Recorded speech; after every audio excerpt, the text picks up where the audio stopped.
탑픽 유나이티드 헬스 가지고 나와주셨습니다. 네. 대표님께서 유나이티드 헬스 탑픽으로 가지고 나오신 적이 있으신가요? 제가 여기선 있었는지 모르겠어요. 아 그래요? 근데 뭔가 유나이를 언급은 되게 많이 해주셔가지고 맞아요. 네, 여러 오늘 가지 또- 미국의 의료 체계, 네. 제약 관련된 부분들 그쵸. 하면서 여러 설명들을 해주셨는데 맞아요. 오늘 네. 또 가지고 나오신 네. 이유도 부탁드릴게요. 사실 유나이티드 헬스가 세계 탑 10 매출 기업이거든요. 그래서 매출 자체는 압도적으로 높은 세계적인 기업인데 이제 많은 분들이 메인 포트폴리오로는 항상 다 안 갖고 계시긴 해요. 왜냐하면 헬스케어가 미국 내부에서만큼은 사실 비인기 종목이거든요, 원래. 네, 그래서 사실 많은 투자자들이 헬스케어 쪽으로 투자하는 투자자들이 별로 없습니다. 우리나라 같은 경우는 헬스케어 뭐 특정 코스닥의 기술성 상장만 돼도 막 광풍처럼 막 14배까지도 막 튀고 막 이런 맞아요. 모습들을 보이는데 그 생각하고 미국 헬스케어 네. 바이오 접근하면 안 된다라고 엄청 맞아요. 강조를 하셨거든요. 네, 그런 종목과는 좀 많이 괴리가 있는 건 분명히 사실인데 오히려 그것 때문에 지금 시점에서 굉장히 매력적인 상태값이 됐다라고 좀 볼 수 있을 것 같고요. 사실 PSR이 이 친구 같은 경우에는 그냥 1보다 낮은 상태거든요. 그래서 말도 안 되는 수준의 그러니까 PSR 매출 기준입니다. 매출 기준으로 봤을 때의 밸류에이션이 그 정도까지 떨어져 있는 기업은 사실 웬만한 지금 상장 상위권 기업 중에서는 잘 없다 그냥라고 보시면 될 것 같고. 네. 근데 이제 원래는 이런 비인기 종목들은 저희도 그렇고 잘 편입을 안 해요. 근데 딱 유일하게 편입하는 시점이 언제가 되냐면은 일단 시장 인덱스가 조정이 임박한 시점인데 대체 자산군으로 도망칠 만한 자산군이 애매할 때만 이제 실질적으로 헬스케어나 뭐 필수제 그다음에 에너지 쪽으로 자산군이 몰리게 되는데 최근 들어서는 에너지도 애매해진 상태이고 필수제 같은 경우도 사실상 뭐 그렇게 공격적인 편입이 들어오기에는 좀 부재한 상태이고 그래서 사실 밸류에이션적으로 봤을 때는 일단 헬스케어 쪽으로 몰릴 수밖에 없는 자산 형태라고 보실 수 있을 것 같고 근데 그 중에서 이제 다른 뭐 몇 가지 기업들이 있어요. 가르테일스도 있고 몇 가지 기업들이 있는데 최근에 뭐 저희가 DXCM 같은 경우도 좀 눈여겨보기도 했었고요. 근데 일단 유나일보다 더 밸류에이션이 안정적으로 깔려있는 기업은 없는 상태라서 일단 해당 기업을 보시는 게 맞을 것 같다. 그다음에 어쨌든 수급적으로 볼 때 당연히 메인 ETF들은 다 대부분 다 유나일을 보유를 하고 있기 때문에 헬스케어 ETF들로 자금이 쏠리게 될 경우 당연히 수혜를 받을 수밖에 없다라고 보고 있는 상태입니다. 네. 근데 유나엘 주가 지금 차트도 나오고 있는데 네, 주가가 다른 대부분의 종목들은 네, 트럼프가 그 화이트보드였나요? 그 보드 백악관 가든에서 막 네. 관세 몇 프로 했을 때가 네. 다 저점인데 네, 얘네는 그때가 고점이에요. 네, 네, 네, 1년간 네, 네, 네. 606달러였고 네. 오히려 8월 달이 230달러대로 최저점이거든요. 맞아요. 방금 말씀한 이런 재료들 다 이해했어요. 근데 주가가 재미없으면 투자자들 손이 안 나갈 가능성이 네. 높거든요. 그렇죠.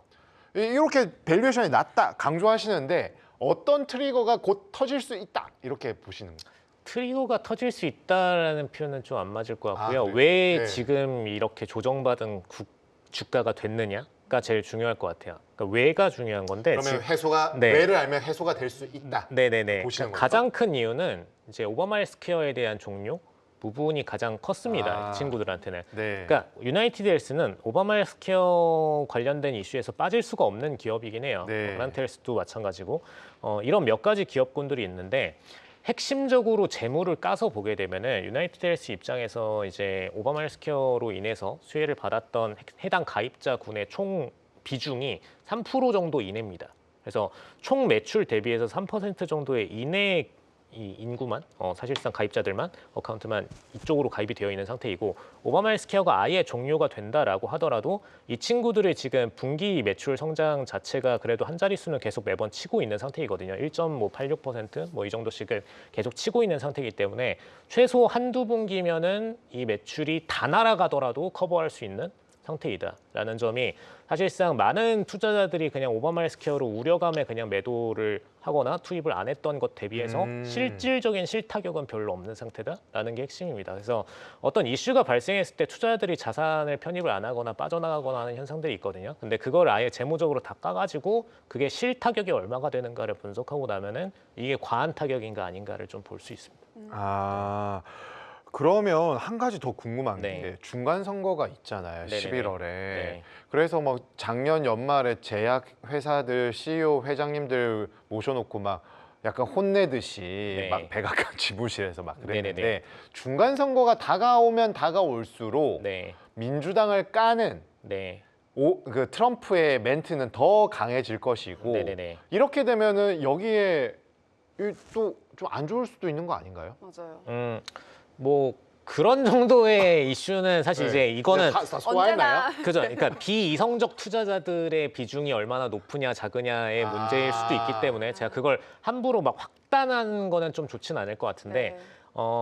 이들이 이제 적어도 밸류에이션에 대한 판단을 어느 정도 할 수 있는 상태라면은 일단 이제 실타격이 발생하는 거는 이제 헬스케어나 그다음에 이제 제약사들 대상으로 한 헬스케어 기업들 중에서 사실상 대상은 제약사들이었어요. 제약사들이 제약사. 가격 내려라라는 네. 게 핵심이었고요. 유나일 같은 경우에는 제약사는 아니고 네, 본인들이 그렇죠. 이제 보험의 형태이기 때문에 사실 이들한테 있어서 오히려 지급 금액은 더 적어질 수 있는 기대치가 있다라는 게 오히려 이점인 부분이고요. 그래서 네.